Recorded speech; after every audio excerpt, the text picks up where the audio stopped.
Now, it hasn't been that long since Jesus spent his 40 days in the wilderness. Probably feels a little bit like it since it's been several weeks since we studied it. But if you remember early on, he fasted and he prayed for 40 days and then was tempted of the devil. But now he's ready to start his earthly ministry. But in his sovereign wisdom, in understanding that, yes, while he came to this earth to seek and to save the lost, he also knew that he was only going to be here for some 3.5 years.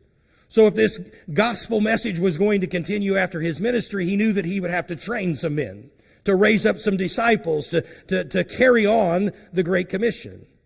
And that's partly what he's doing here. He goes to seek his disciples.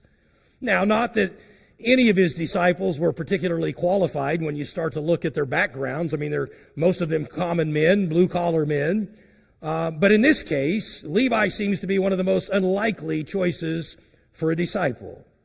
Let me explain to you, if you're not familiar with Levi, who he is and what his profession was. His name is Levi, son of Alphaeus, by name that ties him most likely to the priesthood. Remember, the priesthood came from the Levites. So there's a strong connection there. And if you do some of his family lineage, it does seem as though his family was connected to the temple.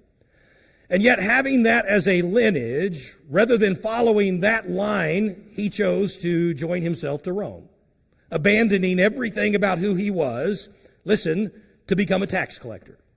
In other words, he was seeking power and money over everything that he had known. His dad